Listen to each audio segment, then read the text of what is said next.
As Gibraltar's official language and one of the most widely spoken worldwide, English is very much at the heart of the hospitality and tourism trade here. But how many delivering this face-to-face service can speak it? Most of those we asked in Main Street felt strongly about it. I believe they should speak both languages. We're in a bilingual place. But unfortunately, you know what it is. Either it's a cheap labour because they do them whatever they want, so they don't do with the local. But I agree that every person who would work in Gibraltar should speak very fluent English. I think that there's got to be both languages, English and Spanish. It's extremely important.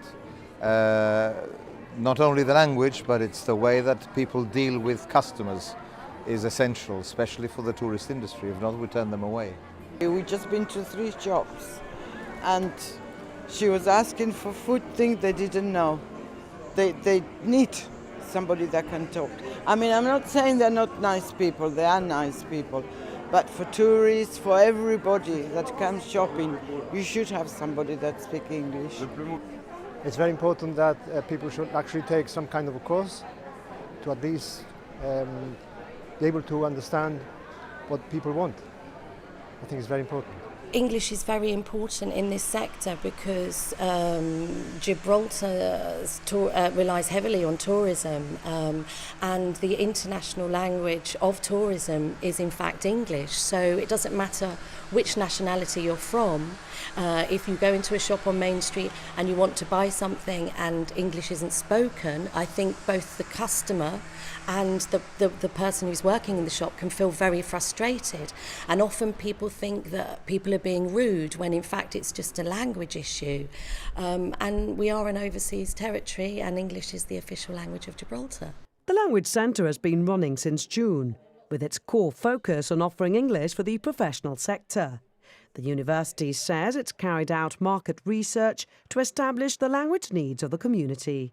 We've gone out into the community and we've looked at different needs and I think, you know, the profile of Gibraltar is changing quite a lot. We're a very international community these days. It's not just English speakers and Spanish speakers. We've got a lot of different nationalities from Europe who come and work here and also from, you know, further afield like Asia.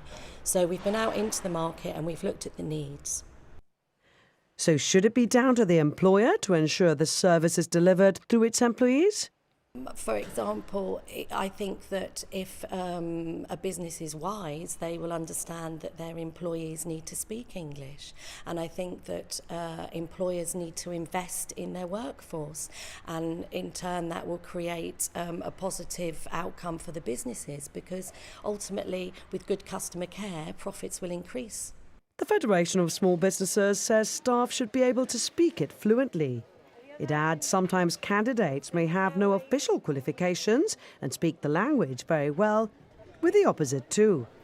The GFSB says it's here to help and support businesses, adding it's been offering subsidised language courses for years to help the business community offer the best customer service it can.